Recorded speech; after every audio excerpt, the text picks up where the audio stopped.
Good afternoon, and welcome to Pennsylvania, Mr. President. My name is Mike Fiore, and I'm a senior line worker from Duquesne Light and a proud member of the International Brotherhood of Electrical Workers, Local 29, right here in Pittsburgh.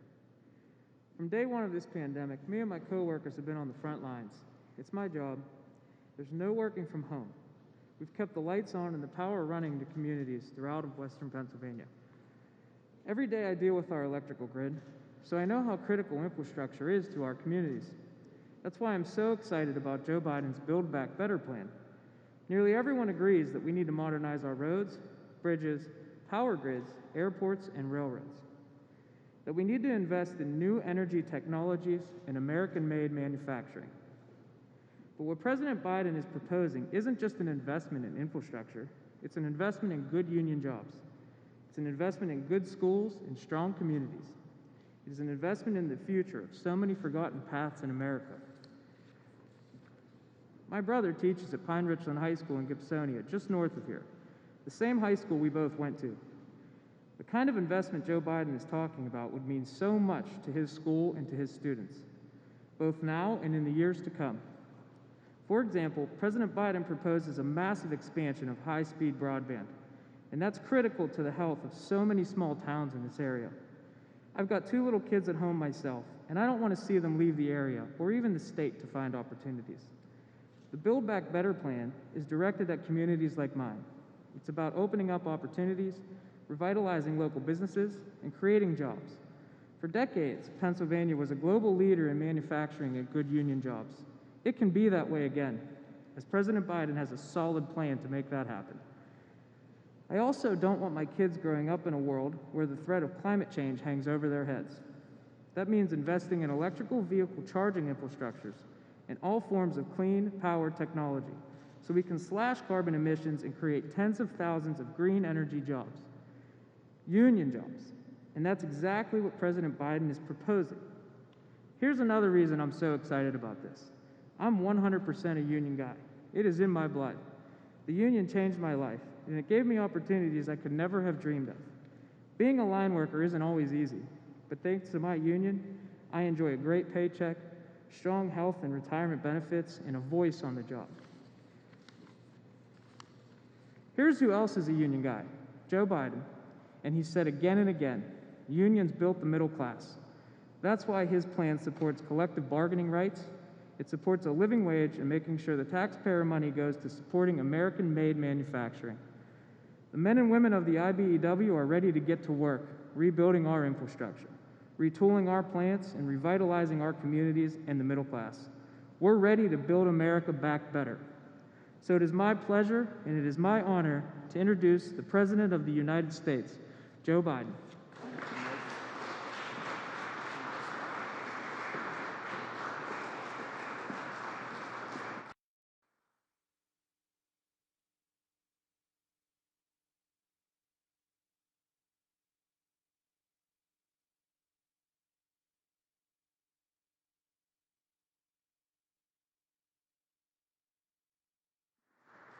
Thank you. Gov, Mike asked me, and say to Bobby, my good friend, he asked me back there, he said, "Do you ever get nervous?" And he said, because I got up this morning, made breakfast for my kids, so I got to introduce the president. And what I say to you, Mike, you did a heck of a job, but I'd get nervous if I had to get up in the middle of the night, climb up a telephone pole, replace in the middle of a storm a connection that knocked out everybody's electricity, put a transformer in. That's what would make me nervous. So what you did was really good. I couldn't do what you do, pal. I couldn't do what you do. And I want to, and it's true, Mike, you're a union guy. Me too. I got in trouble, but I don't make any apologies for it. I'm a union guy. I support unions. Unions built the middle class. It's about time they start to get a piece of the action. To all my colleagues, from the county executive to the mayor, to everyone that's here, I want to say thank you. Thank you, Congressman, for the passport in your district, and I appreciate being here. I'm honored to be with you. 2 years ago, I began my campaign here in Pittsburgh, saying I was running to rebuild the backbone of America.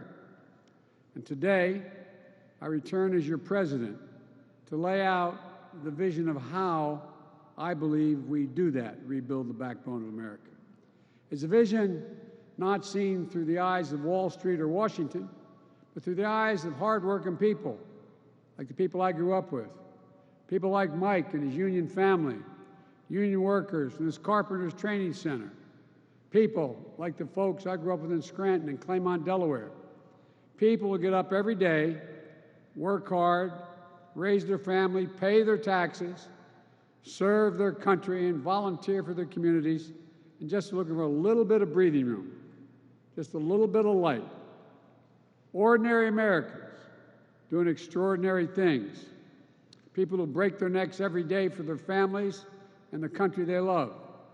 A country that, in fact, which on the day I was elected was in extreme distress, with the virus on a deadly rampage that has now killed over 500, I carry it in my pocket every day. I have the list of exactly how many have died. 547,296 Americans dead from the virus. More than all the people killed in World War I, World War II, the Vietnam War, 9/11. 547,296 Americans. And an economy that left millions out of work and created so much anxiety. That's why I moved so quickly to pass the American Rescue Plan with the help of my friends here in the Congress. I really mean that. It didn't pass by a whole lot, but with the leadership of Connor and Bobby and the Mayor, you got it done. Because it was an emergency. We needed to act to save jobs, to save businesses, to save lives. And that's what we did. We're beginning to see the results. We're on our way to having given 200 million vaccination shots in the first 100 days of my presidency. When I said I'd get 100 million done, people thought it was a significant exaggeration. We're going to get 200 million done, twice the original goal, because of all the help of all of you. Leading economists are now predicting our economy will grow 6% this year. That's a rate we haven't seen in years and years. We can cut child poverty in half this year. With the American Rescue Plan, we're meeting immediate emergencies. Now it's time to rebuild. Even before the crisis we're now facing, those at the very top in America were doing very well, which is fine. They were doing great. But everyone else was falling behind. The pandemic only made the division so much worse and more obvious. Millions of Americans lost their jobs last year, while the wealthiest 1% of Americans saw their net worth increase by $4 trillion. Just goes to show you how distorted and unfair our economy has become. It wasn't always this way. Well, it's time to change that. I note parenthetically that I got criticized for giving tax breaks to middle class and poor folks this last time. I didn't hear that cry, you and cry, when we were doing the same thing. When Trump's tax bill passed, 83% of the money went to the top 1%. You know, this is not to target those who've made it, not to seek retribution. This is about opening opportunities for everybody else. And here's the truth. We all will do better when we all do well. It's time to build our economy from the bottom up and from the middle out, not the top down. That hadn't worked very well. For the economy overall, it hadn't worked. Because Wall Street didn't build this country. You, great middle class, built this country. And unions built the middle class. And it's time, and this time, when we rebuild the middle class, we're going to bring everybody along. Regardless of your background, your color, your religion, no matter, everybody gets to come along. So today, I'm proposing a plan for the nation that rewards work, not just rewards wealth. It builds a fair economy that gives everybody a chance to succeed. And it's going to create the strongest, most resilient, innovative economy in the world. It's not a plan that tinkers around the edges. It's a once-in-a-generation investment in America, unlike anything we've seen or done since we built the interstate highway system and the space race decades ago. In fact, it's the largest American jobs investment since World War II. It will create millions of jobs, good-paying jobs. It will grow the economy, make us more competitive around the world, promote our national security interests, and put us in a position to win the global competition with China in the upcoming years. It's big, yes. It's bold, yes. And we can get it done. It has two parts: the American Jobs Plan and the American Families Plan. Both are essential to our economic future. In a few weeks, I'll talk about the American Family Plan, but today, I want to talk about the American Jobs Plan. I'll begin with the heart of the plan. It modernizes transportation infrastructure, our roads, our bridges, our airports. I just left your airport.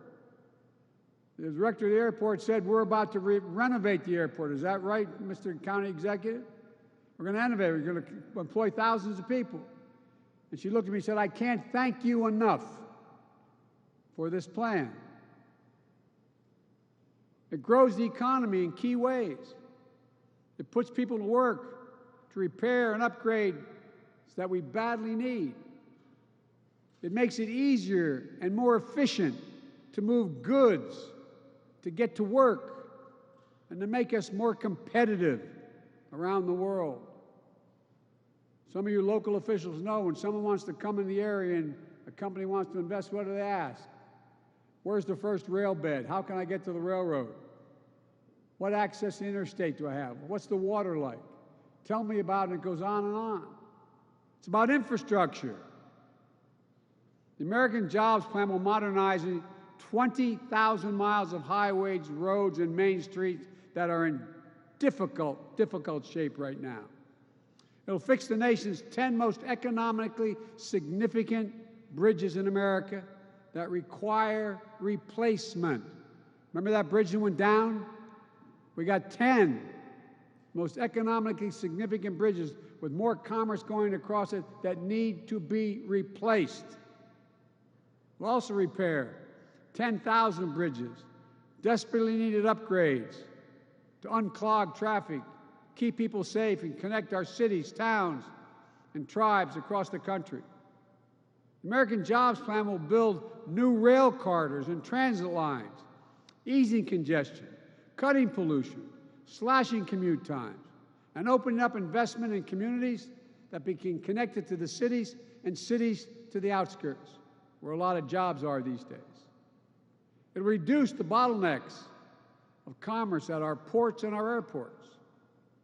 The American Jobs Plan will lead to a transformational progress in our effort to tackle climate change with American jobs and American ingenuity, protect our community from billions of dollars of damage from historic superstorms, floods, wildfires, droughts, year after year, by making our infrastructure more secure and resilient and seizing incredible opportunities for American workers and American farmers in a clean energy future. Skilled workers, like one we just heard from, building a nationwide network of 500,000 charging stations, creating good-paying jobs by leading the world in the manufacturing and export of clean electric cars and trucks.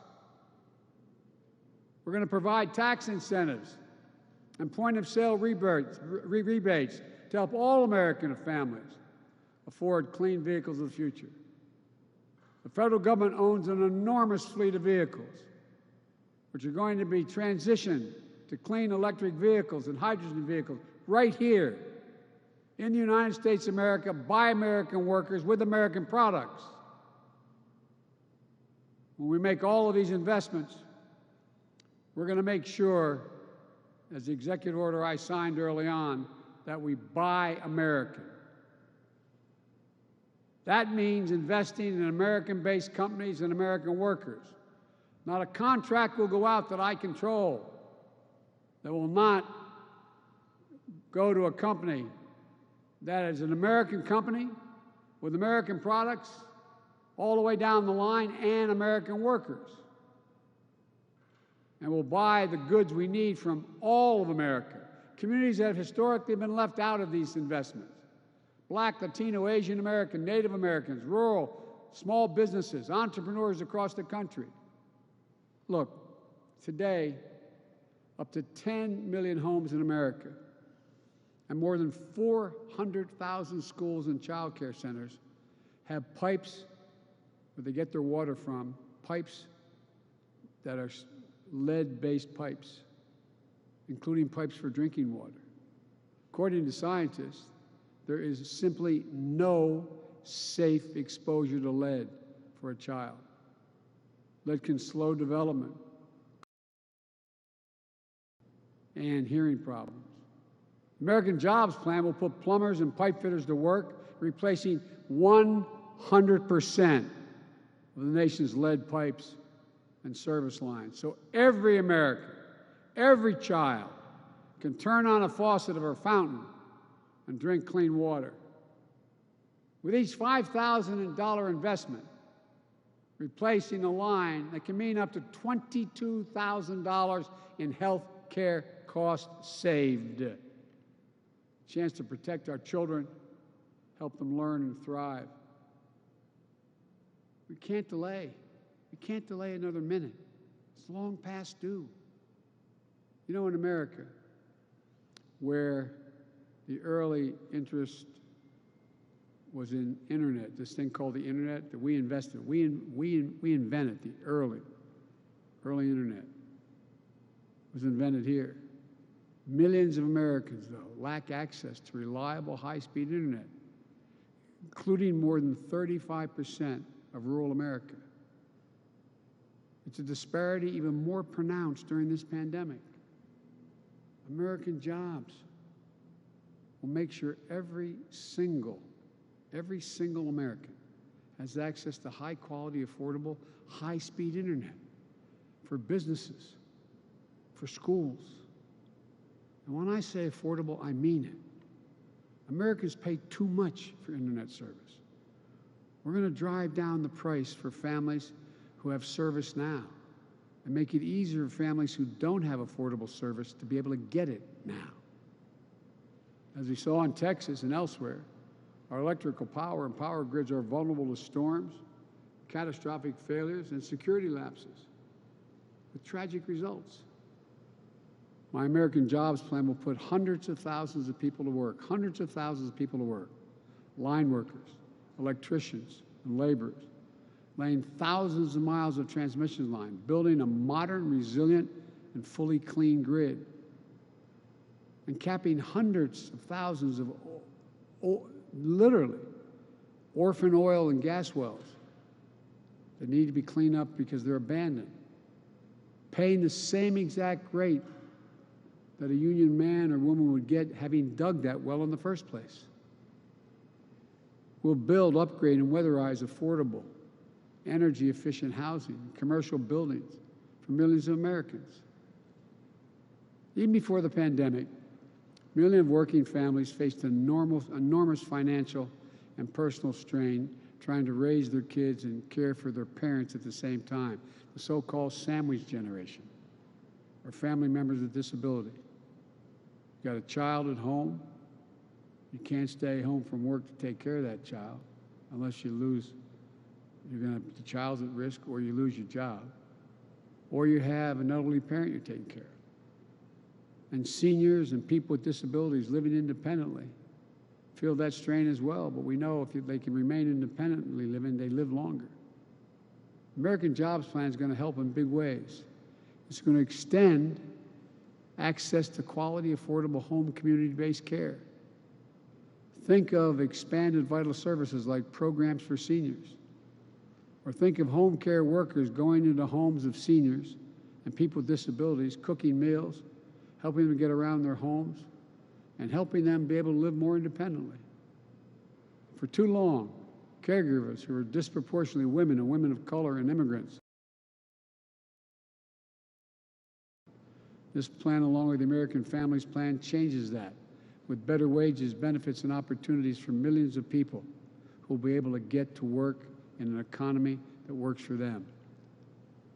You know, decades ago, the United States government used to spend 2% of its GDP, its gross domestic product, on research and development. Today, we spend less than 1%. I think it's 0.7%. Here's why that matters. We're one of only a few major economies in the world whose public investment in research and development as a share of GDP has declined constantly over the last 25 years. And we've fallen back. The rest of the world is closing in and closing in fast. We can't allow this to continue. The American Jobs Plan is the biggest increase in our federal non-defense research and development spending on record. It's going to boost America's innovative edge in markets where global leadership is up for grabs. Markets like battery technology, biotechnology, computer chips, clean energy, the competition with China in particular. Critics say we shouldn't spend this money. They ask, what do we get out of it? Well, they said the same thing when we first flew into space for the first time. They said the same thing. Well, pushing the frontiers led to big benefits back home. When NASA created Apollo's digital flight control system, unheard of at the time, it led to technologies that help us today to drive our cars and fly our planes. When NASA invented ways to keep food safe for the astronauts, it led to programs that have been used for decades to keep food safe in supermarkets. At least 2,000 products and services have been developed and commercialized as a result of American space exploration. GPS has helped us find each other. Computer chips allow us to see and talk to one another, even separated by mountains and oceans, singing happy birthday and watching the first steps of that new baby grandchild, comforting each other when comfort is needed. Think about what it means to you and your loved ones. We just have to imagine again. I had a long discussion with Xi Jinping, the leader of China, and he called to congratulate me. We spent 2 hours on the phone. And he said, and I was astonished, my national security team and the China experts who were on the line, he said, you've always said, Mr. President, that you can define America in one word, possibilities. That's who we are. In America, anything's possible. Like what we did with vaccines a decade ago that laid the foundation for COVID-19 vaccines we have today. Like we did when the interstate highway system that transformed the way we traveled, lived, worked, and developed. Americans could visit relatives anywhere in the country with just a family station wagon. Business here in Pittsburgh could load up a truck, get a product to Portland or Phoenix. To this day, about a quarter of all the miles Americans drive each year on one of those very original highways. Imagine what we can do, what's within our reach if we modernize those highways. You and your family could travel coast to coast without a single tank of gas on board a high-speed train. We can connect high-speed, affordable, reliable internet wherever you live. Imagine knowing that you are handing your children and grandchildren a country that will lead the world in producing clean energy technology and will need to address one of the biggest threats of our time. That's what we'll do. Altogether, along with the American Rescue Plan, the proposal I put forward will create millions of jobs estimated by some Wall Street outfits over 18 million jobs over 4 years. Good paying jobs. It also works to level the playing field, empower workers, and ensure that the new jobs are good jobs that you can raise a family on, and ensure free and fair choice to organize and bargain collectively. That's why my plan asks Congress to pass the Protecting the Right to Organize Act, the PRO Act, and send it to my desk. This plan is important, not only for what and how it builds, it is also important to where we build. It includes everyone, regardless of your race or your zip code. Too often, economic growth and recovery is concentrated on the coast. Too often, investments have failed to meet the needs of marginalized communities left behind. There is talent innovation everywhere. And this plan connects that talent through cities, small towns, rural communities, through our businesses and our universities, through our entrepreneurs, union workers, all across America. We have to move now. Because I'm convinced that if we act now, in 50 years, people are going to look back and say, this was the moment that America won the future. What I'm proposing is a one-time capital investment of roughly $2 trillion in America's future, spread largely over 8 years. It will generate historic job growth, historic economic growth, help businesses to compete internationally, create more revenue as well. They are among the highest value investments we can make in the nation, investing in our infrastructure. But put another way, failing to make these investments adds to our debt and effectively puts our children at a disadvantage relative to our competitors. That's what crumbling infrastructure does. And our infrastructure is crumbling. We rank 13th in the world. What's more, it heightens our vulnerability to and attracts our adversaries to compete in ways that they haven't up to now. And our adversaries are worried about us building this critical infrastructure. Put simply, these are investments we have to make. We can afford to make them. Or put another, we can't afford not to. So how do we pay for it? I spoke to the majority leader, I guess he's no longer the majority leader. He has been for a long time. I spoke to the Republican leader about the plan. Everybody's for doing something on infrastructure. Why haven't we done it? Well, no one wants to pay for it. Less than 4 years ago, as I said, the Congress passed a tax cut of $2 trillion, increasing the national debt $2 trillion. It didn't meet virtually any of the predictions it would in terms of growing the economy. Overwhelmingly, the benefits of that tax package went to the wealthiest Americans. It even included new investments that would profit by shifting profits and jobs overseas if you're a corporation. It was bad for American competitiveness, deeply unfair to the middle-class families, and wrong for our future. So here's what I do. I start with one rule. No one, we say it again, no one making under $400,000 will see their federal taxes go up, period. This is not about penalizing anyone. I have nothing against millionaires and billionaires. I believe American capitalism. I want everyone to do well. But here's the deal. Right now, a middle-class couple, a firefighter and a teacher, with 2 kids making a combined salary of, say, $110,000, $120,000 a year, pays 22 cents for each additional dollar they earn in federal income tax. But a multinational corporation that builds a factory abroad, brings it home and sells it, they pay nothing at all. We're going to raise the corporate tax. It was 35%, which was too high. We all agreed 5 years ago it should go down to 28%, but they reduced it to 21%. We're going to raise it back to up to 28%. No one should be able to complain about that.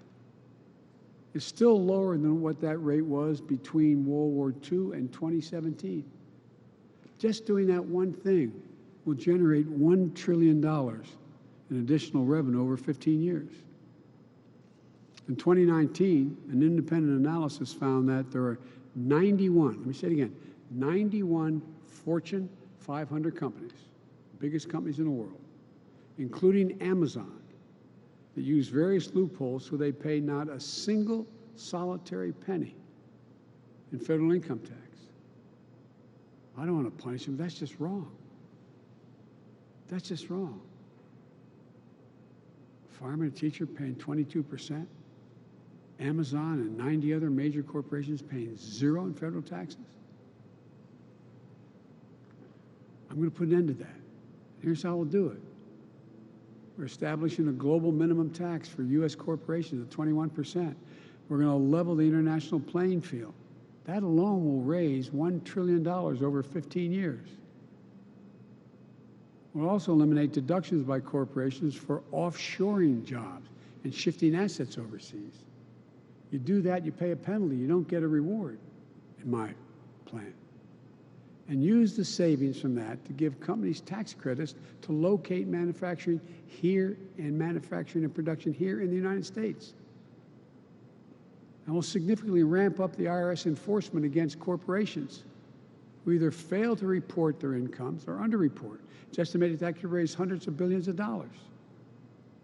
All this adds up to more than what I proposed to spend in just 15 years.